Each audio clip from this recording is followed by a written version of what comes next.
اور اگر اخلاص موجود نہیں ہے تو بڑے سے بڑا عمل چھوٹا نہیں بن جاتا بلکہ انسان کے منہ کے اوپر مار دیا جاتا ہے۔ سنیے حدیث کہ کل قیامت کے دن 3 بندوں کے ذریعے سے جہنم کی آگ کو بھڑکایا جائے۔ وہ 3 بندے کون سے ہیں؟ ہاں سخی اور ایک اس میں خلوص نہیں ہے۔ خلوص والی شرط تو تینوں میں نہیں پائی جاتی۔ 3 بندے ہیں اللہ تعالیٰ کا عمل کرنے والے، قاری قرآن، مجاہد اور اللہ کی راہ میں مال خرچ کرنے والا سخی۔ سخی، قاری اور مجاہد، یہ 3 عمل بڑے اونچے ہیں، لیکن انہوں نے اللہ کی رضا کے لیے یہ کام نہیں کیے، اخلاص کے ساتھ نہیں کیے، لوگوں سے داد وصول کرنے کے لیے کی۔ تو اللہ تعالیٰ فرمائیں کہ تم نے جھوٹ بولا، فرشتوں کو حکم ہوگا اونڈے گھسیٹ کر جہنم رسید کر دیا۔ جس وقت عمل میں رضا موجود نہ ہو، اخلاص موجود نہ ہو، وہ عمل بیکار ہو جاتا ہے۔ آج افسوس کے ساتھ کہنا پڑتا ہے کہ ہمارے اکثر عمل اللہ کے اخلاص کے سے خالی ہیں۔ ہر عمل میں ہماری خواہش ہوتی ہے، ریاکاری ہوتی ہے۔ دیکھو جی مولوی صاحب، مختلف بزرگ ہمارے ایک دوسرے کو بتا، مولوی صاحب میں نے نا ماشاءاللہ 25 سال ہو گئے میری تہجد کی نماز فوت نہیں ہوئی۔ کس کو بتا رہے ہیں؟ اللہ کو۔ اللہ کو تو پتا ہے، اندھیرے میں لائٹ بند کر کے بھی پڑی ہے تو اس کو پتا ہے۔ لوگوں کو بتا دیا، ساری عمل کے اوپر پانی پھر۔ آج ہم تصویر کھنچاتے ہیں بیت اللہ میں جا کر، تصویر کھینچ کر لوگوں کو اس نیت سے بتایا جائے کہ تاکہ لوگوں کے اندر شعور پیدا ہو اس بات کا۔ یہ نیت اللہ بہتر جانتا ہے۔ عام طور پہ لوگوں کو بتانے سے ریاکاری کا پہلو غالب ہوتا ہے۔ اگر کوئی بتاتا ہے تو انشاءاللہ جائز ہے۔ اگر کسی کو ترغیب دلانے کے لیے انسان کوئی عمل بتاتا ہے، وہ کسی طرف نہ نسبت کرے، کسی کی طرف نسبت کرے۔ میں نے فلاں بندے سے کسی سے ملاقات کی، اس نے مجھے بتایا میں نے یہ عبادت اتنی دیر تک کی تاکہ لوگوں کو شوق پیدا ہو جائے، اچھی بات ہے، ترغیب دلانے کے کیا جا سکتا ہے، لیکن عام طور پہ ریاکاری ہوتی ہے۔ میں نے بھی بتلایا کہ وہاں حج پہ جانے والے حضرات بیت اللہ کے ساتھ کھڑے ہیں، دعا مانگ رہے ہیں، تصویر وہیں سے کھینچ کر واٹس ایپ میں کر دیتے ہیں، فیس بک میں ڈال دیتے ہیں، پوری دنیا میں نشر ہو جاتی ہے کہ فلاں صاحب نے، حاجی صاحب ماشاءاللہ حج پہ گئے ہیں اور بیت اللہ میں دعائیں کر رہے ہیں، اس نے احرام پہنا ہوا ہے۔ اس کا مطلب یہ ہے کہ اللہ تعالیٰ کو تو نہیں بتانا تھا، لوگوں کو بتانا تھا، وہ بتا دیا۔ خدشہ ہے کہ کل قیامت کے دن اللہ تعالیٰ کہے میرے بندے یہ حج تو نے میرے لیے نہیں کیا تھا، لوگوں کے لیے کیا تھا، لوگوں کو خبریں پہنچا تھا، لوگوں نے تجھے حاجی بھی کہہ دیا، میرے دربار میں تیرے لیے کچھ نہیں۔ اس لیے وہ پرانا مقولہ ہمارا بڑا خوبصورت ہے، نیکی کر اور دریا میں ڈال۔ آج ہم نے بدل دیا ہے، نیکی کر اور واٹس ایپ میں ڈال، نیکی کر اور فیس بک میں ڈال۔ یہ غلط ہے، صحیح نہیں ہے۔ ٹھیک ہے، نیتیں اللہ بہتر جانتا ہے، کسی کا کوئی خیر کا مقصد ہے تو اس کا جائز ہونا درست ہو سکتا ہے، وہ بہتر بھی ہو سکتا ہے، لیکن عام طور پہ نیکی کا جذبہ کم اور ریاکاری زیادہ ہوتی ہے۔ لہٰذا عمل کے لیے پہلی شرط یہ ہے کہ اخلاص کے ساتھ عمل کیا جائے۔ اخلاص کا مطلب یہ ہوتا ہے کہ صرف اللہ کے لیے کیا جائے، اس میں کوئی اور شریک نہ ہو، یا اللہ صرف تیرے لیے، بس کسی کو مطلب کوئی مقصد ہے۔ نمبر 2 وہ عمل، ہاں آپ لوگ بتلائیے، سننے والے لوگ جو ہیں وہ بتائیے، ہاں جی، سنت کے مطابق، بارک اللہ فیکم، عمل جو ہے وہ سنت کے مطابق ہوگا تو عمل قبول ہوگا، وگرنہ قبول نہیں ہوگا۔ انسان کے منہ کے اوپر مار دیا جاتا ہے، من عمل عملا لیس علیہ امرنا فہو رد۔ جس نے وہ عمل کیا جس کے اوپر ہماری مہر نہیں لگی ہوئی، وہ ناقابل قبول، ہم نہیں قبول کرتے، اللہ نہیں قبول کرتا۔ مغرب کی 3 رکھتے ہیں، اگر کوئی کہے میں 5 پڑھ لیتا ہوں، کیا حرج ہے؟ اللہ کے لیے پڑھنی ہے، سجدے بھی اللہ کے لیے زیادہ کرنے ہیں، اللہ کے لیے تسبیحیں بھی زیادہ کروں گا تو پھر کیا ہے؟ وہ 5 کا ثواب تو ملے گا نہیں، 3 جو پڑھے گا وہ بھی باطل ہو جائے گی، 3 بھی ختم ہو جائے گی۔ اپنی مرضی سے انسان عبادت نہیں کر سکتا، سنت کے مطابق عبادت کرنا ضروری ہے۔ اس لیے شریعت نے آپ نے 2 عبادتوں کے بارے میں اسپیشل فرمایا، صلو کما رأیتمونی اصلی، لوگوں نماز اسی طرح پڑھو جیسے تم نے مجھے پڑھتے ہوئے دیکھا۔ اور حج کے بارے میں خاص طور پہ کہا، خذوا عنی مناسککم، لوگوں اپنا حج کا طریقہ مجھ سے سیکھیں۔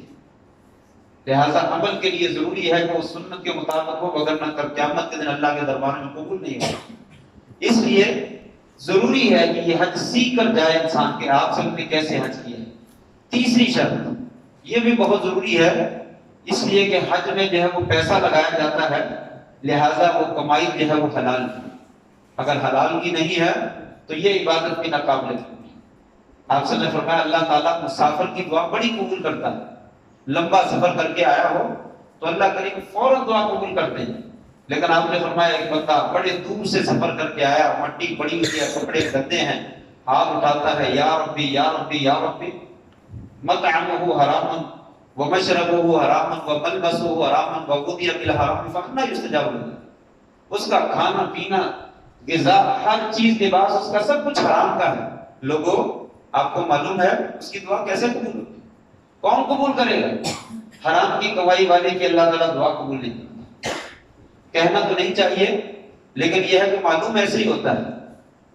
مکہ میں آپ لوگوں نے رمضان میں اور حج کے موقع پر بے شمار دفعہ دیکھا ہوگا پورا حرم بھرا پڑا ہے اور لوگ آہو زاری سے اونچی اونچی آواز میں آنسو گرتے ہوئے نظر آتے ہیں، رو رو کر دعائیں مانگتے ہیں، لیکن ان دعاؤں کو کوئی نتیجہ نظر آتا ہے؟ حرم میں آئمہ حرم بھی، تمام دنیا کے مسلمان بھی دور دراز سے سفر کر کے بھی آئے ہیں، حج اور عمرے کے موقع پر ہیں، بیت اللہ میں کھڑے ہیں، اللہ سے رو رو کر دعائیں مانگتے ہیں، لیکن دعاؤں کا کوئی نتیجہ ہمیں پوری دنیا کے مسلمانوں میں نظر آتا ہے۔ انفرادی طور پہ تو اللہ سب کو دیتا ہے، لیکن مسلمان ہونے کے ناحیے سے لوگوں کو کوئی فائدہ نظر آتا ہو؟ کوئی نظر نہیں آتا۔ شاید اللہ عالم، شاید اس کی مین وجہ یہی کہیں نہ ہو کہ لوگوں کی کمائی جو ہے وہ شاید حلال کی، لوگوں کی کمائی جو ہے وہ حلال کی نہیں، جس کی وجہ سے دعائیں جو ہے وہ قبول نہیں ہوتی۔ اللہ عالم، ممکن ہے کوئی اور وجہ بھی ہو، لیکن ظاہری طور پر یہ چیز جو ہے وہ نظر آتی ہے۔ اس لیے بہت ضروری ہے کہ لوگوں کمائی حلال کی، حلال کی کمائی سے اللہ تعالیٰ بڑی عبادت بھی، چھوٹی عبادت بھی بہت زیادہ قبول کرتا ہے۔ ایک کھجور کا دانہ، کھجور کا صرف ایک دانہ، ابھی جاگ رہے ہیں؟ میری طرف توجہ رکھیے گا، میں نے ایسی تقریر کرنی وہ شعر نہیں پڑھنے میں کہ پھر میں کہوں کہو سبحان اللہ تو پھر آپ جاگتے رہیں، پھر نعرہ مروا دیں۔ میں نے ایسے ہی آہستہ آہستہ بولنا ہے اور آپ جاگیں گے تو بات چلے گی، آپ تھکے ہوئے سوئے ہوں گے تو مجھے بات کرنے کا مزہ نہیں آئے گا، میں بند کر دوں، تو توجہ میری طرف رہے۔ تو میں یہ کہہ رہا تھا کہ چھوٹا سا عمل اگر وہ حلال کمائی کا ہے تو بہت بڑا، بڑے سے بڑا عمل حلال کمائی کا نہیں حرام کا ہے تو کوئی فائدہ نہیں۔ آپ نے فرمایا کھجور کا ایک دانہ حلال کمائی سے صدقہ خیرات کرتا ہے، اللہ کریم اس کی پرورش کرتا ہے جیسے تم اپنے گائے یا گھوڑے یا اونٹ کے بچے کی پرورش کرتے ہو، اسے نہلاتے ہو، دلاتے ہو، بڑھتی چارہ ڈالتے ہو اور اس میں جو ہو اس کو تربیت کرتے ہو، وہ پھلتا ہے، پھولتا ہے، دل خوش ہوتا ہے، اللہ کریم اس کی پرورش کرتا ہے۔ حتیٰ تکون مثل جبل احد، یہاں تک کہ وہ کھجور کا ایک دانہ احد پہاڑ کے برابر ہو جاتا ہے۔ سبحان اللہ۔ یہ حلال کمائی کی قدر ہے۔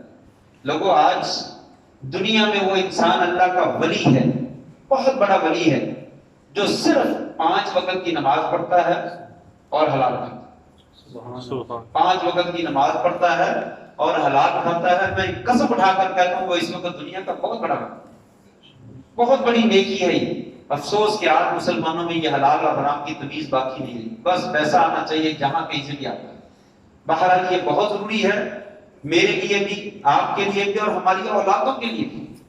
ہم خواہش کرتے ہیں ہمارے بچے اچھے نہیں ہیں، گھر میں سکون نہیں ہے، لڑائیاں ہیں، جھگڑے ہیں، جہاں پہ کمائی حرام کی ہوگی وہاں پہ اور کیا ہوگا، نتیجہ یہ نکلتا۔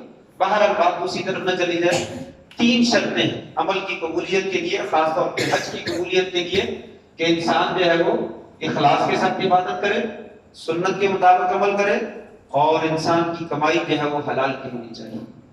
پھر اس کے بعد ہم اختصار کرتے ہوئے بات کو آگے بڑھاتے ہیں کہ انسان کا حج یا عمرہ جو ہے وہ میقات سے شروع ہوتا ہے۔ کہاں سے شروع ہوتا ہے؟ میقات۔ میقات کسے کہتے ہیں؟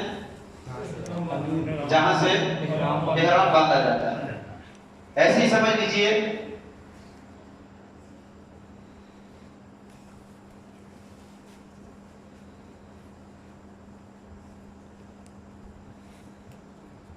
یہ تقریباً بیت اللہ ہے ہمارے سامنے، یہ اس کے گرد جو ہے وہ 4 دیواری میں نے کی ہے، تقریباً اس کے کناروں کے اوپر جو ہے وہ میقات ہے۔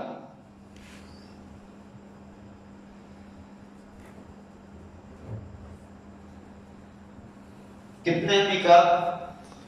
اس کو دیکھ کے بتا دیجیے 5 دائرے ہیں، 5 مواقع، 5 جگہ شریعت نے مقرر کی ہیں احرام باندھنے کی۔ یہ مثلا فرض کر لیجیے حدود حرم ہے، یہ مکہ ہے سارا، یہ مکے کے باہر ہے، اور پھر یہ پیچھے دنیا میقات ہے، اور یہ کچھ دنیا میقات کے باہر رہتے ہیں۔ مثلا ہمارا میقات یہ ہے، فرض کر لیجیے ہم یہاں پہ رہتے ہیں، کچھ لوگ یہاں پہ رہتے ہیں، کچھ لوگ یہاں پہ رہتے ہیں۔ میقات سے احرام باندھنا چاہیے جب انسان یہاں پہ پہنچے۔ یہ میقات سے جو ہے وہ احرام باندھنا ضروری ہے۔ مثلا ہمارا میقات عام طور پہ کہا جاتا ہے یلملم ہے، یلملم، لیکن صحیح بات یہ ہے کہ کرنے منازل، ہمارا میقات جو ہے وہ کرنے منازل، جہاز جب گزرتا ہے تو وہ کرنے منازل کے اوپر سے گزرتا ہے۔ چلیے جہاں سے بھی گزرتا ہے جہاز میں وہ جگہ بتا دی جاتی ہے کہ آپ کا میقات آ گیا، نیت کرنا، وہاں سے نیت کرنا اور احرام باندھنا ضروری ہے۔ لیکن عام طور پہ جہاز کے اندر انسان احرام نہیں باندھ سکتا، تو وہ کیا کرے؟ اس سے پہلے غسل کرنا مسنون ہے، لہذا غسل انسان اپنے گھر میں کرنا۔ اس کے بعد احرام کی چادریں پہنی ہوتی ہیں، وہ چادریں جو ہے وہ بے شک گھر میں پہن لے، ایئرپورٹ میں پہن لے، جہاز میں پہن لے، اس جگہ پہ پہنچنے سے پہلے باندھنا، یا یہاں پہ پہنچ کر بھی باندھنا، کوئی حرج نہیں، انسان کی مرضی۔ لیکن احرام باندھنے کی اور عمرے کی اور حج کی جو پابندیاں ہیں وہ یہاں سے شروع ہوں گی، یا وہاں سے شروع ہوگی جب انسان تلبیہ پکارے۔ تو تلبیہ انسان نے یہاں سے پکارا اپنے اپنے میقات سے۔ تو لہذا آسانی کے لیے میں بتا دیتا ہوں، انسان گھر میں غسل کر لے، آسانی کے لیے انسان ایئرپورٹ کے اوپر جا کر جو ہے وہ اپنی چادریں پہنے اور تلبیہ نہ پکارے۔ احرام کی نیت کے کوئی نفل نہیں، احرام کی نیت کے کوئی نفل نہیں ہے۔ عام طور پہ دنیا میں معروف ہے، لوگ 2 نفل پڑھنے ضروری قرار دیتے ہیں کہ لازمی 2 نفل پڑھنے چاہیے، احرام کی نیت سے نفل نہیں۔ سنت یہ ہے کہ کسی نماز کے بعد آپ احرام باندھیں، ظہر کا ٹائم ہے، ظہر کی نماز پڑھ لیں پھر احرام باندھیں، یہ سنت پر عمل ہوتا ہے۔ عصر کا ہے، فجر کا ہے، اگر کسی نماز کا ٹائم نہیں ہے تو تحیت المسجد کے 2 نفل پڑھیں، تحیت الوضو کے 2 نفل پڑھنے پھر احرام باندھیں، تو یہ سنت کے مطابق عمل ہوتا ہے۔ احرام کی نیت سے 2 نفل پڑھنا یہ جائز ہے، لہذا آپ نے گھر سے احرام باندھ دیا، آپ نے غسل بھی کر لیا اور جہاز میں بیٹھ گئے۔ جہاز جب آپ کے میقات سے گزرے گا تو آپ کو بتلائے گا کہ ہم میقات پہ گزر رہے ہیں، تلبیہ پکار، تو آپ یہاں پہ تلبیہ پکار۔ اس سے پہلے کسی بھی جگہ پہ تلبیہ پکار لے تو گنجائش موجود ہے، لیکن اس کے بعد جا کر تلبیہ پکارے گا تو دم دینا پڑے گا۔ اس لیے کوشش کرنی چاہیے کہ یہیں پہ تلبیہ پکارا جائے یا پیچھے پکار دیا جائے، لیکن زیادہ ضروری یہی ہے کہ شریعت نے یہ جگہ مقرر کی ہے، یہیں سے تلبیہ پکار دیں۔ تو میقات کے اوپر جب اعلان کیا جائے تو انسان کیا کہے گا؟ سب سے پہلا کلمہ جو انسان میقات کے اوپر پہنچ کر کہتا ہے، کیا کہے گا؟ لبیک اللہم عمرۃ، لبیک اللہم عمرۃ۔ ہم نے حج کرنے کے لیے جانا ہے، اور حج بھی کون سا کرنا ہے؟ حج تمتع۔ 3 قسمیں حج کی، قران، افراد اور تمتع۔ قران اور افراد کو ہم چھوڑ دیتے ہیں، وقت نہیں ہے، تمتع کرنا ہے۔ تو تمتع کے بارے میں بتائیں۔ تمتع یہ ہوتا ہے کہ عمرہ بھی کرنا ہے اور حج بھی کرنا ہے۔ عمرہ ایک احرام سے کرنا ہے اور حج دوسرے احرام سے کرنا ہے، یعنی درمیان میں حلال ہونا ہے، تو اس کو تمتع کہتے ہیں کہ عمرہ کر کے ہم فارغ ہو جائیں گے، احرام اتار دیں گے، پھر دوبارہ غسل کریں گے، احرام پہنیں گے، پھر حج کریں گے، اس کو تمتع کہتے ہیں۔ تو تمتع میں سب سے پہلے جب آپ نے نیت کرنی ہے اور تلبیہ پکارنا ہے تو آپ کہیں گے لبیک اللہم عمرۃ، بس۔ اور بھی لفظ موجود ہیں لیکن یہ کافی ہے، یہ آسان بھی ہے، لبیک اللہم عمرۃ۔ یہاں سے آپ کے احرام شروع ہو گیا، پابندیاں شروع ہو گئی۔ پابندیاں کیا ہے؟ احرام پہننے کی کیا پابندی ہے؟ کوئی آدمی بتلائے، کسی نے حج کا پروگرام پہلے اٹینڈ کیا ہوگا، وہ بتائے مجھے۔ جب انسان تلبیہ پکار لیتا ہے تو اس کے اوپر کیا کیا پابندیاں لازم آتی ہیں؟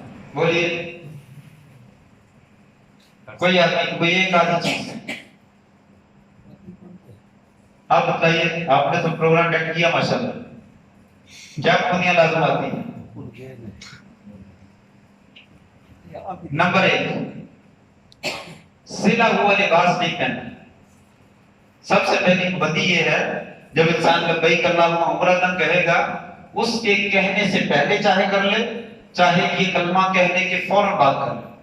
جب کلمہ کہہ لیا ہے تو پابندی شروع ہوگی. اب اگر اس نے کپڑے پہنے ہوئے تو فوراً اتارا, سلا ہوا لباس اتارے اور 2 چادریں پہنے. نمبر 2 چادریں پہننے کے بعد سر نہیں ڈھانپنا, ٹوپی کے ساتھ, پگڑی کے ساتھ, رومال کے ساتھ. نمبر 3 تیسری بات خوشبو نہیں لگانا. بارک اللہ فیک, خوشبو نہیں لگانا. نمبر 4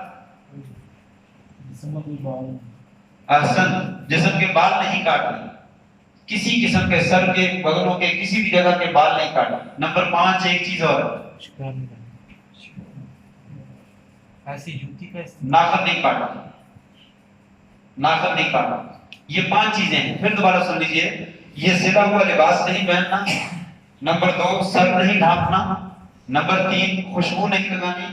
نمبر 4 جسم کے بال نہیں کاٹنے. نمبر 5 ناخن نہیں کاٹنا. 5 چیزیں ہو گئی. 5 چیزیں ہو گئی. یہ 5 چیزیں مردوں کے لیے ہیں. 5 چیزیں مردوں کے لیے ہیں. عورتوں کے لیے ان میں سے 2 چیزیں نہیں ہیں. عورت سر بھی ڈھانپے گی اور سلا ہوا لباس بھی پہنے گی. باقی 3 چیزیں عورتوں کے لیے بھی, خوشبو نہیں لگائے گی, بال نہیں کاٹے گی, ناخن نہیں کاٹے گی. لیکن 2 چیزیں اسی جگہ پہ اور ہیں. وہ 2 چیزیں کیا ہیں بولیے؟ عورت کے لیے خاص 2 چیزیں اور کون سی ہیں جو مردوں کے لیے نہیں؟ خوشبو تو بتا دیا گیا, مرد بھی نہیں لگائے گا, عورت بھی نہیں لگائے گی. ہاں کیا نہیں کرے گی؟ نقاب نہیں کرے گی. نقاب کسے کہتے ہیں؟ آنکھوں کا سلا ہوا لباس. صرف اتنی پٹی جس نے آنکھوں کو ننگا کیا ہوا ہے اور باقی سارا ڈھکا ہوا ہے, نیچے سے بھی ڈھکا ہوا, اوپر سے بھی ڈھکا ہوا. یہاں سے جو چیز کھلی ہوتی ہے اس کو نقاب کہتے ہیں. آج کل جو ہے وہ پٹی بنی ہوئی ہے, درمیان سے کھلا ہوا اور نیچے جو ہے وہ یہاں سے گرا لگا دیتی ہے اور اوپر بھی یہاں سے گرا لگا دیتی ہے. اس پٹی کو نقاب کہا جاتا ہے. یہ نقاب نہیں پہنا.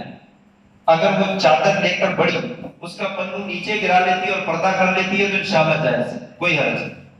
چادر لے کر پلو نیچے گرا کے پردہ کر لے کوئی حرج نہیں. لیکن نقاب سلا ہوا جو صرف آنکھوں کے لیے لباس سلا ہوا یہ نہیں پہنا. یہ عورت کے لیے چوتھی چیز ہوتی ہے. نمبر 5 احسن بارک اللہ فیک, دستانے نہیں پہنے کی, گلوز نہیں پہنے کی. عورت کے لیے گلوز پہننے جو ہے وہ منع ہے. جرابیں پہن سکتی ہے, جرابوں کی مانت ہے, گلوز کی مانت ہے. مرد جرابیں نہیں پہنے گا لیکن عورتیں جو ہے وہ پہن سکتی ہیں. یہ 5 چیزیں عورت کے لیے اور 5 چیزیں ہی مرد کے لیے. یہ 5 چیزیں مرد کے لیے, عورت کے لیے آتا ہوں ان کے لیے جو ہے وہ یہ 5 کام نہیں کرے گا. اگر کوئی ان میں سے کام بھول چوک کر ہو جائے, غلطی سے ہو جائے, کوئی کفارہ کوئی فدیہ ہے نہیں. اگر کوئی کام غلطی سے ہو جائے, انسان لیٹا ہوا ہے, اے سی چل رہا ہے, سردی لگ رہی ہے, تھوڑا سا کپڑ اٹھایا سر کے اوپر رکھ لیا, پھر یاد آ گیا نہیں میں تو احرام کی حالت میں, فوراً پیچھے کر. اگر اس نے فوراً پیچھے کر دیا انشاءاللہ کوئی کفارہ. چلیے یہ آسان کام ہے. ایک اور کام ہے جو انسان عادتاً کرتا ہے, یہ دانت چبانے کی یا ناخن چبانے کی عادت ہوتی ہے. انسان جو ہے وہ دانتوں کے ذریعے ناخن توڑتا رہتا ہے اور کھاتا رہتا ہے یا توڑ توڑ کے پھینکتا رہتا ہے, تو ناخن کاٹنے منع ہے دانتوں کے ساتھ. اگر احرام کی حالت میں بھی یہی کام کر رہا ہے اور اسے یاد نہیں ہے, جو ہی یاد آئے وہ چھوڑ دے, استغفر اللہ, چھوڑ دیا ہے تو انشاءاللہ کوئی حصہ نہیں. جان بوجھ کے کرے گا تو کفارہ دینا پڑے گا. جان بوجھ کے کرے گا تو کفارہ پڑے. جان بوجھ کے کون کرے گا؟ ضرورت پڑ سکتی ہے, ضرورت پڑ جاتی ہے, انسان جان بوجھ کے یہ کام کر سکتا ہے. مثلا ایک حدیث میں آتا ہے ایک صحابی تھے جن کا نام تھا حضرت کعب ابن عجرہ. کعب ابن عجرہ وہ حج پہ گئے, نبی کریم صلی اللہ علیہ وسلم نے دیکھا ان کے سر میں اتنی جوئیں پڑی ہوئی ہیں, ان کے چہرے پر ان کے کپڑوں پر گر رہی تھی. جب جوئیں زیادہ ہو جاتی ہیں, یہ بھی ایک عذاب ہوتا ہے, اتنی زیادہ جوئیں تھیں ان کے چہرے پر اور کپڑوں پر گرتی ہوئی نظر آ رہی تھی. آپ نے کہا یہ کیا ہے؟ کہا یا رسول اللہ پتہ نہیں یہ کیا ہوگا.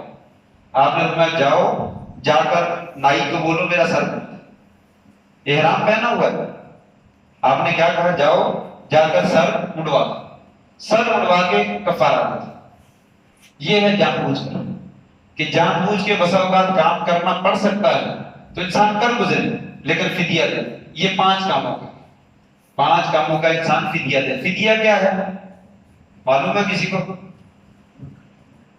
ہاں بکرا، بس ہاں 3 روزے، اور بہت اچھے، دونوں جواب صحیح ہیں۔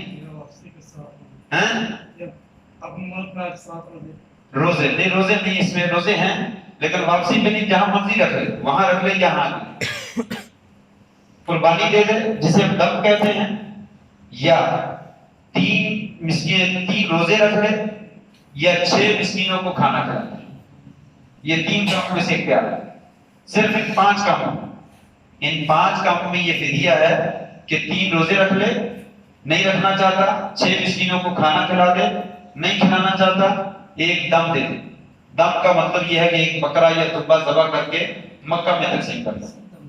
بکرا ذبح کرنا وہاں پہ ضروری ہے، اور روزے کہیں پہ بھی رکھ سکتا ہے، اور مسکینوں کو کھانا بھی بہتر ہے کہ وہیں پہ کھلا۔ یہ فدیہ ہے۔ اس کے علاوہ 5 چیزوں کے علاوہ جوتا پہننا، کون سا جوتا پہننا چاہیے؟ عام طور پہ لوگوں نے مشہور کر رکھا ہے کہ ہوائی چپل پہنی ضروری ہے۔ یہ ضروری نہیں، اکثر حاجی جو ہے وہ ہوائی چپل خریدتے ہیں اسپیشل، اور ہوائی کینچی والی چپل پہن کر جاتے ہیں۔ یہ چپل پہننا شریعت نے کہیں بھی ضروری قرار نہیں دیا۔ شریعت نے کہا کہ اگر جوتا نہ ملے تو موزے پہن۔ موزے کے بارے میں کہا کہ ٹخنوں سے کاٹ، ٹخنوں سے اوپر سے نیچے سے کاٹ لو، ٹخنے ننگے ہو جائیں۔ تو موزے جب انسان پہن سکتا ہے تو اس کا مطلب یہ ہوا کہ کسی بھی قسم کا جوتا پہن سکتا ہے۔ موزے جو ہیں اگر اوپر سے اس کی چھت بنی ہوئی ہو تو پھر ہی پہنے جا سکتے ہیں نا۔ اگر موزے اوپر سے کاٹ دیے جائیں تو پہنے جا سکتے ہیں؟ وہ پہنے نہیں جا سکتے۔ تو آپ نے کہا موزے یہاں سے کاٹ لو اور پھر پہنے، اگر جوتا نہ ملے تو موزے پہنے۔ اس کا مطلب یہ ہے کہ یہ پاؤں کا اوپر والا حصہ ڈھکا ہوا بھی ہو تو کوئی حرج نہیں۔ اس لیے کسی قسم کا جوتا آپ پہن سکتے ہیں، بس اس کے یہ پیچھے والا حصہ ٹخنوں سے اوپر نہیں ہونا چاہیے۔ شوز بھی پہن سکتے ہیں، سینڈل بھی پہن سکتے ہیں، سٹپ والا جوتا کوئی بھی پہن سکتے ہیں، صرف وہ شوز جو فوجیوں والے ہوتے ہیں یا مزدوروں والے ہوتے ہیں وہ نہیں پہن سکتے، کیونکہ وہ موزے جو ہیں، جو جوتے جو ہیں وہ اوپر تک چلے جاتے ہیں، وہ پہننے منع۔ اس کے علاوہ جس قسم کا جوتا پہننا ہے، اکثر لوگ بیمار ہوتے ہیں اور وہ کینچی والی چپل نہیں پہن سکتے تو وہ بیچارے مصیبت میں پھنس جاتے ہیں، اور کینچی والا جوتا پہن کر بھی اگر پھسلن ہو جائے، پانی پڑا ہوا ہو تو اکثر حاجی گرتے ہیں اور خوب چوٹیں لگتی ہیں، اور میں سمجھتا ہوں کہ یہ سنت کی خلاف ورزی کرنے کی وجہ سے چوٹیں لگتی ہیں۔ شریعت نے جب پابندی لگائی نہیں تو ہم کیوں پابندی کرتے ہیں؟ یہ پابندی کوئی نہیں ہے، کسی بھی قسم کا جوتا جو ہے وہ استعمال کیا جا سکتا ہے، بس ٹخنے جو ہے وہ ننگے ہونے چاہیے، مرد کے لیے بھی اور عورت کے لیے بھی کسی بھی قسم کا جوتا جو ہے وہ انسان استعمال کر سکتا ہے۔ 5 چیزیں وہ، اور چھٹی چیز یہ ہے کہ خشکی کا شکار نہیں کرنا۔ خشکی کا شکار نہیں کرنا۔ خشکی کا شکار سے کیا مراد ہے؟ مرغی نہیں کھانی یا بکرا نہیں کھانا؟ کیوں بھائی یہی مراد ہے؟ بکرا خشکی میں پایا جاتا ہے نا، اور مرغی بھی خشکی میں پائی جاتی ہے، یہی مراد ہے؟ پھر کیا مراد ہے؟ بولیے، جا کر بیٹھیے، جا کر شکار کیا ہوتا ہے؟ ہاں، ہرن کا شکار کرنا، جنگلی جانوروں کا شکار کرنا، پرندوں کا شکار کرنا، یہ شکار ہے۔ جس پر بندوق چلاتے ہیں، جس پر تیر پھینکتے ہیں، یہ شکار ہے۔ یہ چھری سے جو جانور ذبح کیے جاتے ہیں یہ شکار نہیں ہے، اس لیے مرغی کھل کے کھا سکتا ہے، بکرا بھی کھا سکتا ہے، مچھلی خشکی میں نہیں سمندر میں ہوتی مچھلی بھی کھا سکتا ہے۔ خشکی کے جانور جو جنگلوں میں صحراؤں میں پائے جاتے ہیں ان کا شکار کرنا، جاتے ہوئے ہرن کو پکڑ لیا، خرگوش کو پکڑ لیا، یہ شکار کرنے جائیے منع۔ خشکی کے شکار کے علاوہ انسان شادی نہیں کر سکتا، جب احرام پہن لیا ہے نہ اپنی شادی کر سکتا ہے نہ کسی کی کر سکتا ہے، یہ کبیرہ گناہ ہے، نہ کسی کی شادی میں شرکت کر سکتا ہے۔ اسی طرح نمبر 8، انسان جو ہے وہ ازدواجی تعلقات نہیں قائم کر سکتا۔ جب احرام پہن لیا تو ازدواجی تعلقات قائم کرے گا تو حج باطل ہو جائے گا، عمرہ باطل ہو جائے گا، ختم ہو جائے گا۔ لہذا ازواجی تعلقات جو ہے وہ قائم نہیں کر سکتے. یہ چند ایک پابندیاں ہیں. جب آپ نے تلبیہ پکار لیا تو وہاں سے شروع ہو جائے گی. لبیک اللہم عمرۃ کہہ دیا، عورت نے اپنا سادہ لباس جو ہے اسی میں احرام پہنے گی، اور مرد جو ہے وہ 2 انسی چادریں لے کر، چاہے وہ سفید رنگ کی ہوں، سبز رنگ کی ہوں، کالے رنگ کی، کوئی بھی استعمال کر سکتا ہے، لیکن سفید رنگ کی چادریں استعمال کرنا افضل بہتر ہے. تو عورت کے لیے کوئی خاص لباس نہیں، جو وہ لباس پہنتی ہے اور چادر لیتی ہے وہی اس کا احرام ہے. تو عورت بھی یہاں سے تلبیہ پکارے، مرد بھی یہاں سے تلبیہ پکارے، دونوں کہیں گے لبیک اللہم عمرۃ. عورت کے اگر مخصوص ایام شروع ہو جائے، یہاں پہ اس کے مخصوص ایام شروع ہو گئے ہیں، وہ بھی ساتھ میں جا رہی ہے، تو وہ احرام باندھے گی. جی ہاں باندھے گی. وہ بھی غسل کر لے، کوئی حرج نہیں، اور اسی حالت میں کہے لبیک اللہم عمرۃ. اس کے بعد وہ بھی چلی جائے آگے اور یہ مرد بھی چلے جائیں، مسلسل تلبیہ پکارے، لبیک اللہم لبیک لبیک لا شریک لک لبیک ان الحمد والنعمت لک والملک لا شریک لک. یہ تلبیہ کثرت سے پکارنا چاہیے. حدیث میں آتا ہے سب سے افضل حج، افضل الحج العج والثج. سب سے افضل حج کون سا ہے؟ جس میں زیادہ تلبیہ پڑھا جائے اور جس میں زیادہ قربانیاں کی. یہ سب سے افضل ہے. صحابہ کہتے ہیں جب ہم حج سے واپس آتے تو ہمارے گلے بیٹھ چکے ہوتے، ہمارے گلوں سے آواز نہیں نکلتی تھی، ہم اتنی اونچی آواز میں تلبیہ پکارتے، جیسے جلسے میں نعرے مارتے ہوتے تھے نا پرانے زمانے میں، اسی طرح تلبیہ پڑھتے تھے. اتنا اونچی آواز میں زور زور سے تلبیہ پڑھتے تھے کہ گلے پھٹ جاتے تھے، بیٹھ جاتے تھے. تو بہرحال کثرت سے تلبیہ پڑھنا چاہیے. حدیث میں آتا ہے جب حاجی تلبیہ پکارتا ہے تو اس کے دائیں بائیں آگے پیچھے جہاں جہاں تک دنیا ہے، کوئی درخت، کوئی ٹیلا، کوئی پتھر ایسا نہیں ہے جو اس بندے کے ساتھ تلبیہ نہ پڑھتا. اس کے دائیں بائیں آگے پیچھے جہاں تک دنیا ہے، کوئی درخت، کوئی پتھر، کوئی ٹیلا ایسا نہیں ہے جو اس کے ساتھ جو ہے وہ تلبیہ نہ پڑھتا. تو گویا کہ یہ تلبیہ جو ہے بہت عمدہ عبادت ہے اور حج کی افضل ترین عبادت ہے. یہ کثرت سے پڑھنا چاہیے، اس کو زیادہ سے زیادہ پڑھنا چاہیے.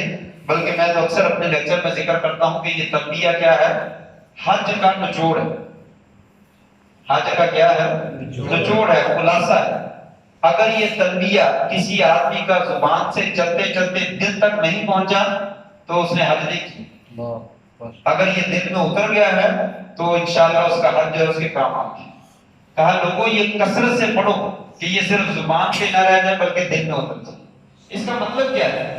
لبیک اللہم لبیک، سادہ سے لفظوں میں، یا اللہ تو نے بلایا ہے تو میں آ گیا، یا اللہ تو نے آواز دی ہے تو میں حاضر ہوں، لبیک، یا اللہ میں آ گیا ہوں. لا شریک لک لبیک، یا اللہ تیرے اس بلانے میں بھی تیرا کچھ نہیں، یہ بلایا بھی تو نے ہی ہے تو میں آیا ہوں، دنیا کی کوئی طاقت مجھے بلا نہیں سکتی. یہاں تو ہمارے لوگ ہیں نا وہ نظریہ رکھتے ہیں کہ سرکار نے بلایا، آپ نے بلایا، آپ نے بلایا ہے تو میں آ گیا ہوں، اگر آپ نہ بلاتے تو میں نہیں آ سکتا تھا. نہیں، یہ نظریہ درست نہیں. یا اللہ تو نے بلایا، سرکار نہیں بلاتا. سرکار جو ہے وہ بہت عالی شان ہے، ان کا مقام اور مرتبہ بہت اونچا ہے، کائنات میں ان کے مقام اور مرتبے کی کوئی ذات نہیں، لیکن اللہ کے بعد سب سے اونچا مرتبہ انہیں کا ہے.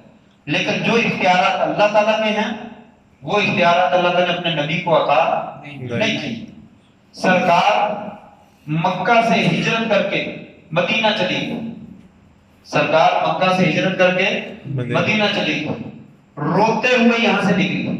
بیت اللہ تجھے چھوڑنے کو جی نہیں چاہتا لیکن ظالموں نے مجھے یہاں سے نکلنے پہ مجبور کر دیا. سرکار خود نکل رہی ہے کہ میں رہنا چاہتا ہوں لیکن مشرکین مجھے رہنے نہیں دی جا رہے. 6 سال تک مدینہ میں رہے، دوبارہ بیت اللہ کی زیارت کے لیے آپ نہ آ سکتے. 6 سال. 6 سال کے بعد آپ نے عمرہ کرنے کا ارادہ کیا، رستے میں پہنچے تو مشرکین پھر آ گیا، کہا نہیں جانے دیں، کہا نہیں جانے دیں، واپس چلے جائیں. آپ نے مشرکین سے معاہدہ کیا اور پھر واپس چلے گئے. حضرت عمر لڑتے رہے، یا رسول اللہ ہم عمرہ کرنے نہیں جا رہے، ہم کوئی لڑنے جا رہے ہیں، ہم کسی کے ساتھ زیادتی کر رہے ہیں، حق میں نہیں. کہا عمر صبر کرو، میں اللہ کا نبی ہوں، جو بھی فیصلہ کرتا ہوں صحیح کرتا ہوں، آ جاؤ واپس. آپ اس سال پھر واپس آ گئے. اگلے سال 7ویں سال جا کر آپ نے عمرہ کی. تو سرکار بلاتی ہے کہ سرکار کا رب بلاتا ہے؟ سرکار کا رب بلاتا ہے. یہی کہا لبیک اللہم لبیک لبیک لا شریک لک لبیک. یا اللہ تو نے بلایا ہے تو میں آ گیا ہوں، اس بلانے میں بھی تیرا کوئی شریک نہیں، تو اکیلا ہے.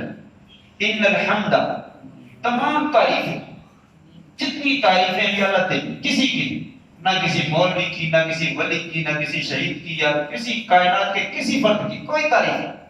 اس لیے کہ کائنات میں جتنی خوبیاں ہیں وہ ساری تیری.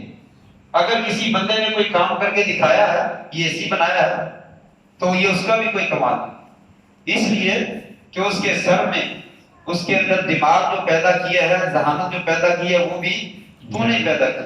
لہذا یہ بھی اس کا کمال نہیں، یہ بھی تیرا ہے. ان الحمد، جتنی حمدیں ہیں یا اللہ ساری کی ساری جو ہے، ان الحمد والنعمت، یا اللہ جتنے احسانات ہیں، جتنے انعامات ہیں، یا اللہ تو نے مجھے انسان بنایا، مجھے عقل دی، مجھے پیسہ دیا، مجھے بیوی بچے دیے، مجھے مکان دیا، مجھے بیت اللہ میں آنے کی توفیق دی. جتنی نعمتیں ہیں، ان الحمد والنعمت لک والملک، یا اللہ ساری تیری، میرا کوئی کمال نہیں، دنیا میں کسی کا کوئی کمال نہیں. یا اللہ ساری نعمتیں تیری، ساری تعریفیں تیری. لک والملک، یا اللہ اس کائنات میں بادشاہت بھی تیری.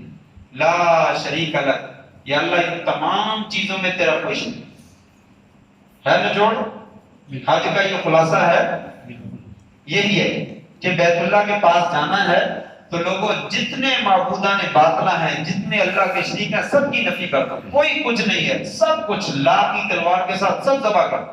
لوگوں کوئی شے نہیں سوائے اللہ تعالیٰ کی. رب ہونے میں، مالک ہونے میں، معبود ہونے میں. دوسری چیزوں میں انسان تو ہے، میں بھی انسان ہوں. لا کا یہ مطلب نہیں کہ میں انسان ہی نہیں، میں انسان ہوں، مسلمان ہوں، عبادت کرتا ہوں جتنی اللہ نے توفیق دی ہے. ایک ولی ہے، ایک شہید ہے، ایک نبی ہے، اس کا اپنا مقام ہے، وہ مقام اپنی جگہ پر. لا شریک لک، یہ تلبیہ کا مطلب یہ ہے کہ کوئی کچھ نہیں اللہ کے مقابلے میں، اس کی ربوبیت میں، اس کے معبود ہونے میں، اس کے خالق ہونے میں، مشکل کشا ہونے میں اس کا کوئی شریک. یہ مانا جاتا ہے. تو یہ تلبیہ کہا لوگوں کثرت سے پڑھو تو تم جو ہے وہ تمہاری عبادت کا حق ادا ہو جائے. یہ حج کرنے کے بعد بھی لوگ جب واپس آتے ہیں تو اپنی دکانوں پہ ایک شعر لکھ کر لگاتے ہیں، یہ سب تمہارا کرم ہے آقا کہ بات اب تک بنی رہی. یہ شعر لکھا ہوتا ہے، لکھتے ہیں نا لوگ. صحیح ہے؟ یہ صحیح نہیں. یہ تلبیہ جو ہے جو ہم پڑھ رہے ہیں نا، یہ شعر کی نفی کرتا ہے کہ لوگوں یہ شعر صحیح. صحیح شعر کیا ہے؟ یہ سب تمہارا کرم ہے یا رب، یہ سب تمہارا کرم ہے یا رب کہ بات اب تک بنی. لہٰذا حج ہمیں سبق سکھاتا ہے لوگوں اپنی دکانوں پہ یہ شعر تبدیل کرو. یہ درست نہیں ہے، وگرنہ یہ تلبیہ غلط ہو جائے. یہ تلبیہ سارے کا سارا غلط ہے. بہرحال یہ تلبیہ کثرت سے پکارتے ہوئے مکہ میں پہنچ جائے. مکہ میں پہنچنے کے بعد جہاز آپ کو ایئرپورٹ پر اتار دے گا، وہاں سے سامان لے کر مکہ میں اپنے ہوٹل میں چلے گئے. مسنون ہے کہ آپ اپنے ہوٹل میں غسل کریں اور غسل کرنے کے بعد وضو کریں اور وضو کر کے سامان رکھیں اور بیت اللہ میں آ جائیں. لیکن اگر غسل نہیں کرنا چاہتا کوئی تو انسان وضو ہی کرے، کم از کم وضو کر کے جو ہے وہ بیت اللہ میں آ جائے. وضو جو ہے وہ طواف کے لیے شرط ہے، وضو طواف کے لیے شرط ہے. لہذا وضو کے بغیر کوئی بھی آگے نہ جائے. یاد رہے کہ وہ عورتیں جن کے مخصوص ایام شروع ہو گئے تھے، اگر مکہ پہنچنے کے بعد ابھی تک وہ پاک نہیں ہوئی تو وہ بیت اللہ میں نہ جائے اور نہ ہی طواف کریں. وہ اپنے ہوٹل میں رہیں اور انتظار کریں. جب وہ پاک ہو جائیں تو انہیں دوبارہ مسجد عائشہ میں جانے کی ضرورت نہیں ہے. اپنے ہوٹل سے غسل کریں اور غسل کر کے وہ بھی مکہ میں آ جائیں، بیت اللہ میں آ جائیں. تو سب لوگ جو ہے وہ طہارت حاصل کرنے کے بعد بیت اللہ میں پہنچے. بیت اللہ میں پہنچنے کے بعد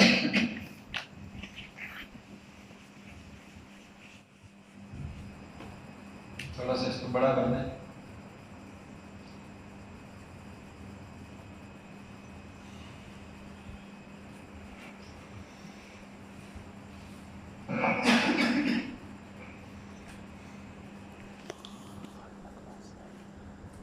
یہ بیت اللہ کا نقشہ ہے سادہ سا.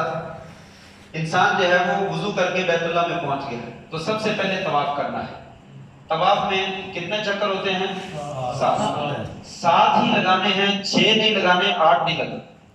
یہی سنت ہے.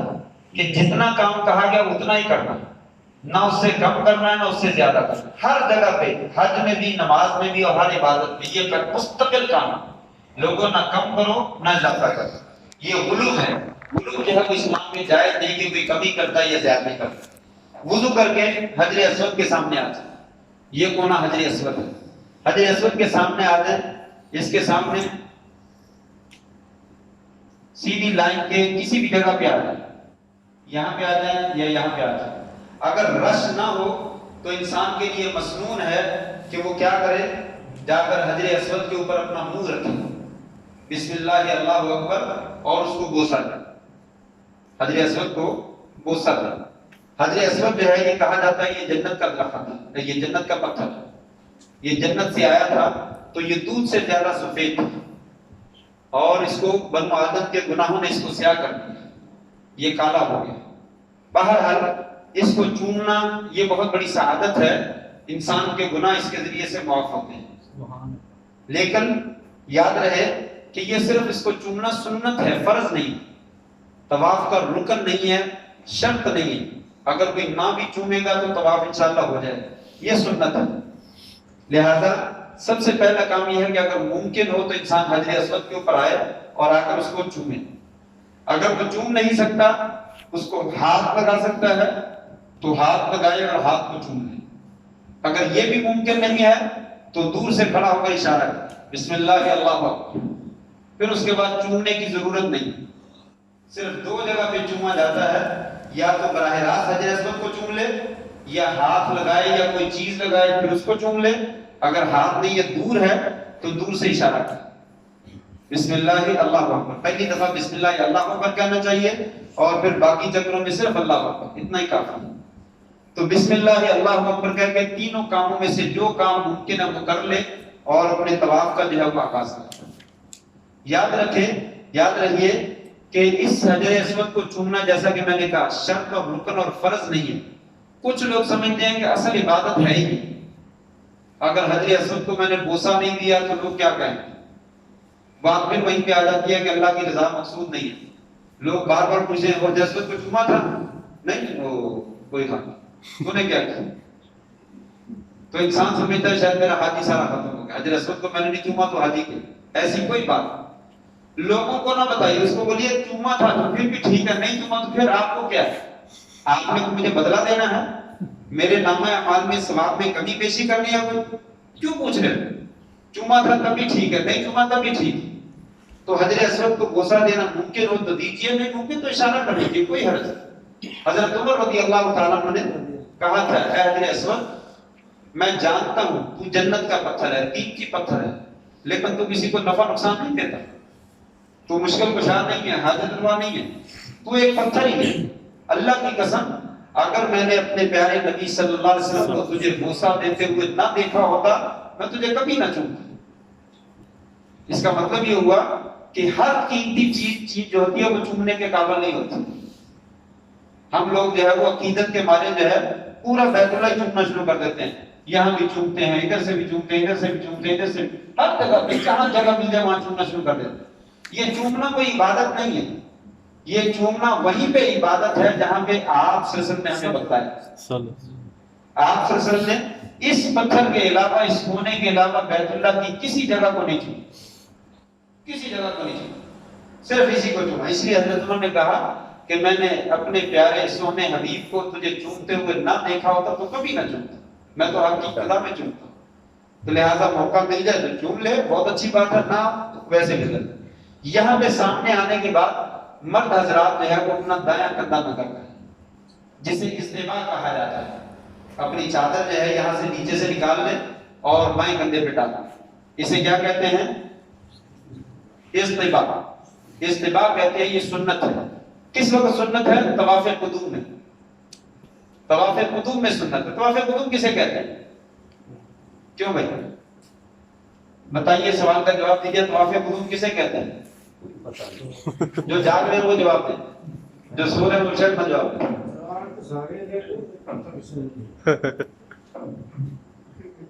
جو پہلا طواف کرتے ہیں پہلا طواف کہاں سے؟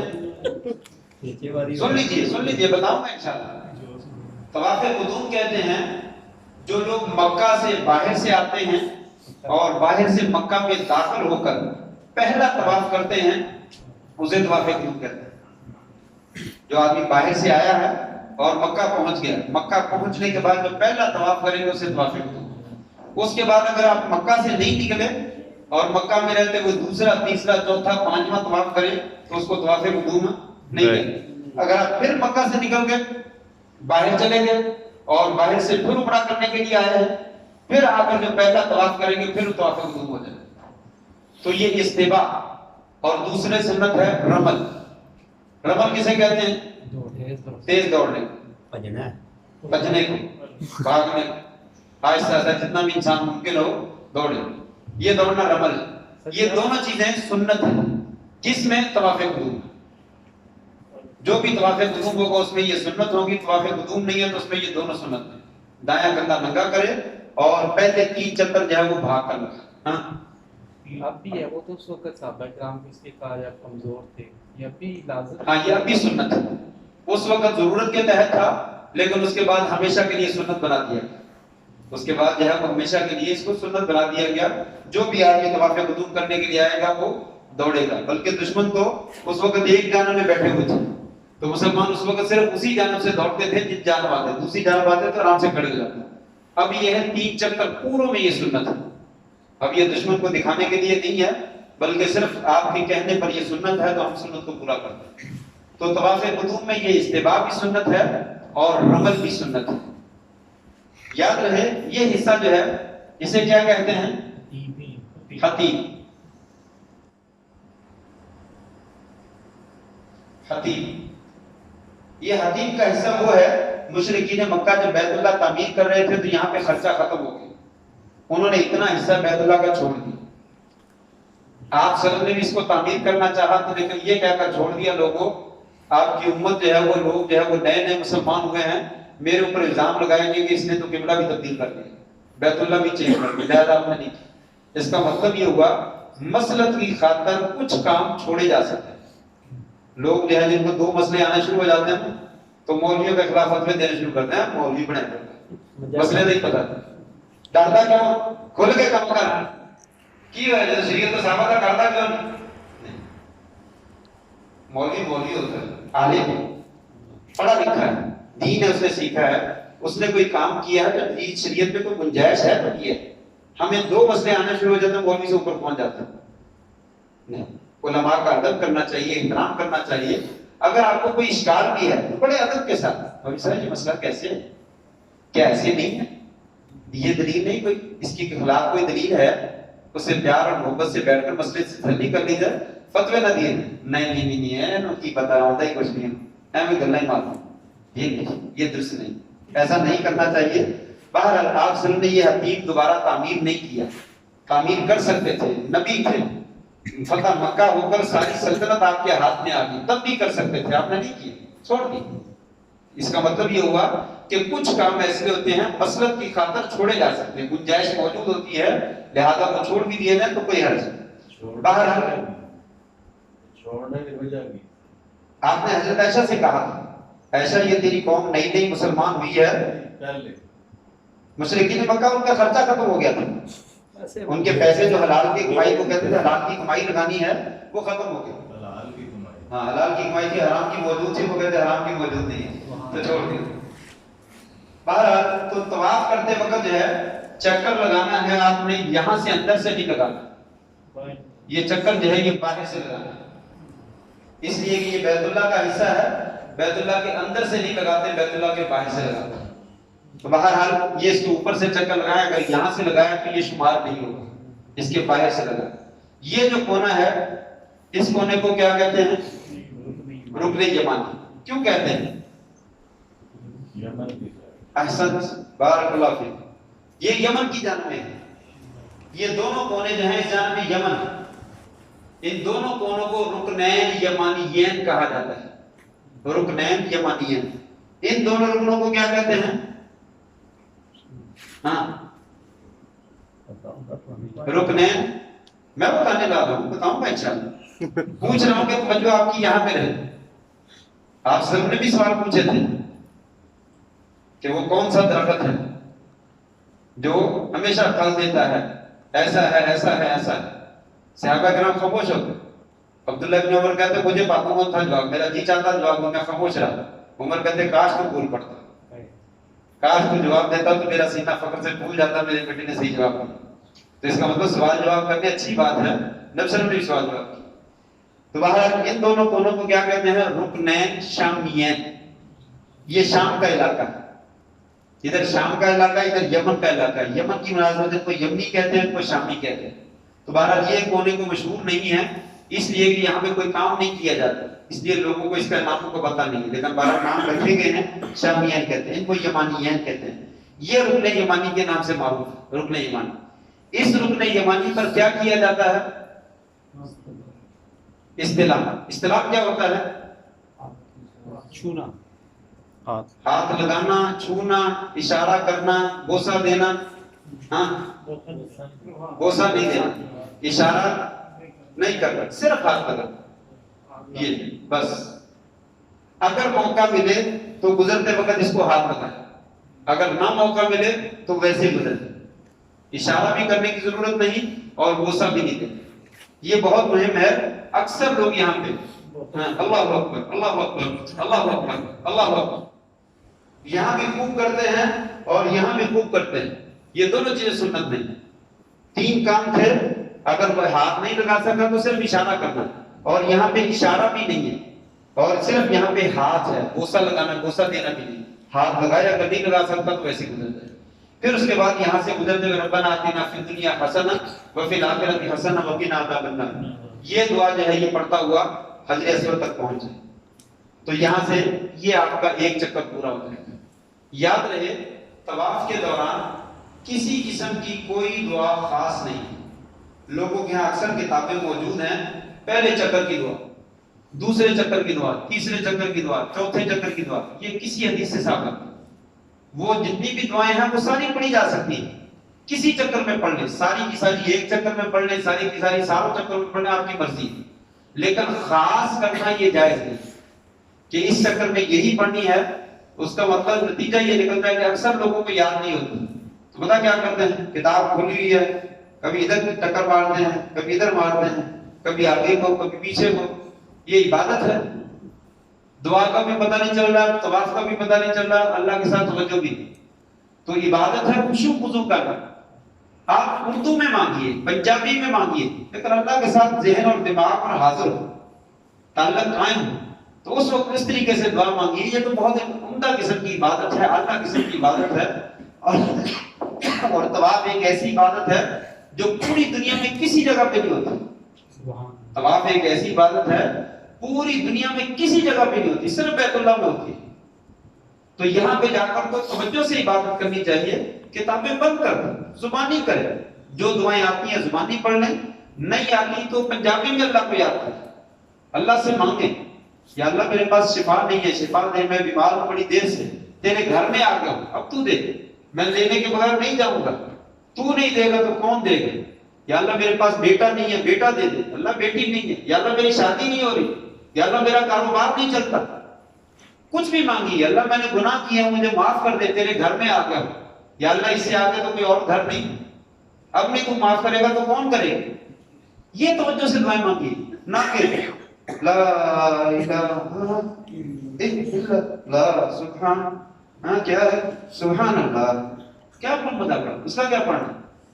تو اس لیے شریعت نے بھی کوئی دعا خاص نہیں کی، جو بھی دعا مانگنا چاہے مانگے۔ اس نیت سے خاص کر لینا کہ میں پہلے مطلب کہ جب میں نے چکر لگانا ہے اس میں والدین کے لیے، دوسرے چکر میں اساتذہ کے لیے، امت مسلمہ کے لیے، بیماروں کے لیے، ایسے اگر خاص نہ کرے، سب کے لیے مانگتا رہے، جو بھی آگے آتے ہیں مانگتا رہے، چلو پہلے چکر میں یہ مانگوں گا، دوسرے چکر میں جو بھی ذہن میں ہے وہ مانگتا رہے، تیسرے میں جو ہے مانگتا رہے، دوسرے کہ جیسے آپ خاص نہ کرے۔ خاص شریعت نے نہیں کہ ہمیں بھی نہیں کرنی چاہیے۔ آپ نے جیسے فرمایا کہ حجر اسود کو بوسہ دینے سے اللہ تعالیٰ سارے گناہ معاف فرما دیتے ہیں، اسی طرح اگر اشارہ بھی کریں تو پھر بھی یہی انشاءاللہ شریعت نے ذکر نہیں کیا ہے، لیکن اس کا کام بنایا کہ لوگ اگر بوسہ نہ دے سکو تو اشارہ کرے، تو یقیناً اگر جو بوسہ نہیں دے سکتا اشارہ کرے گا انشاءاللہ اس کو بھی اجر ملے گا۔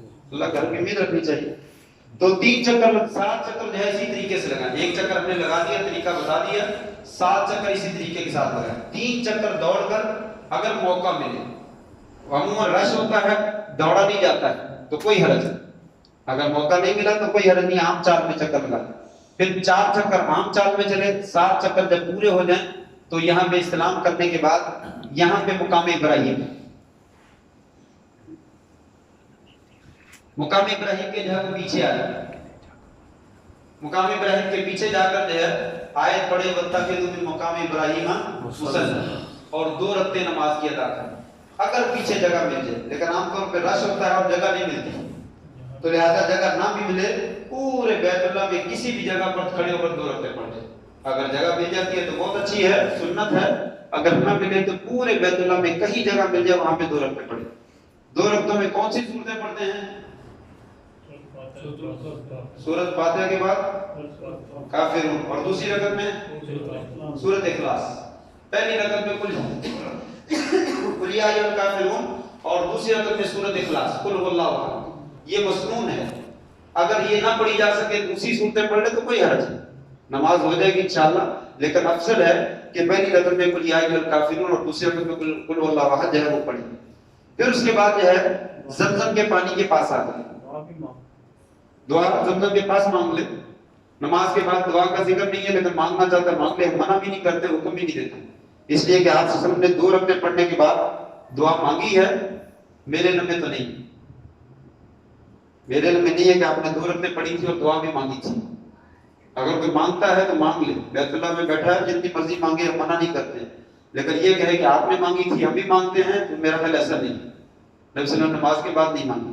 زمزم کے پانی کے اوپر آ جائے، یہاں پہ زمزم کے پانی کا کنواں ہے تقریباً، یہ مقام ابراہیم کے ساتھ تھوڑا سا پیچھے کر کے کنواں ہے. لیکن اب تو وہ چھت دیا گیا ہے، چھت بنا دی گئی ہے، لیکن نشان ابھی بھی موجود ہے کہ یہاں پہ کنواں ہے.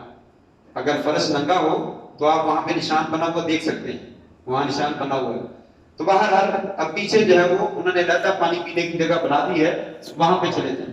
زمزم کا پانی پیئیں، سر پہ ڈالیں، جسم پہ ڈالیں، کپڑوں پہ لگائیں، یہ بہت بابرکت ہے. ماء زمزم لما شرب له، زمزم کا پانی ہر اس کام کے لیے ہے جس مقصد کے لیے کیا جائے.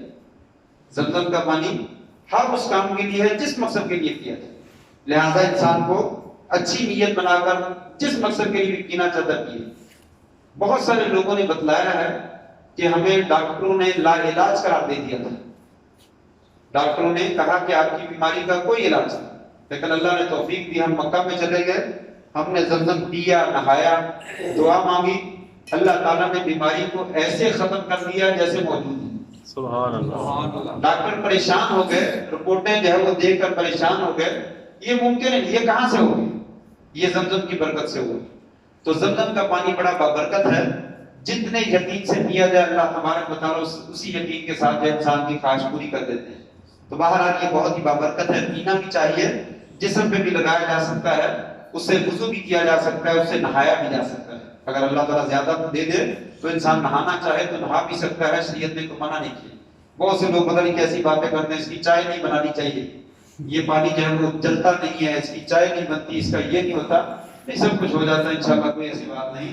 یہ اس کی جو ہے وہ توہین نہیں ہے. کوئی چائے میں ڈال کر پینا چاہے چائے میں ڈال کر پی لے، کوئی لسی میں ڈال کر پینا چاہتا ہے لسی میں ڈال کر پی لے، انشاءاللہ کوئی حرج نہیں. کسی بھی طریقے سے اس کا استعمال کیا جائے اچھا ہے، بس اسے ضائع نہ کیا جائے، اسے ضائع نہ کیا. پانی پینے کے بعد پھر اس کے بعد اگر ممکن ہو تو حجر اسود کے اوپر آئے اور اس کا استعلام کریں. یہاں پہ استعلام سے مراد یہ ہے کہ بوسہ دے یا اس کو ہاتھ لگائے، اشارہ نہیں کرنا. اگر موقع نہیں ہے، رش ہے، تو اسی طرح چلے. پھر استعلام کی ضرورت نہیں ہے. پانی پینے کے بعد پھر جو ہے انسان صفا مروا کے اوپر چلا جائے.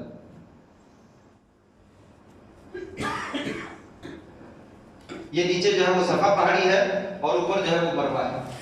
یہاں سے طواف پورا کرنے کے بعد انسان صفا پہاڑی پہ چلا جائے. صفا پہاڑی پہ جانے کے بعد 5 کام کیے جاتے ہیں.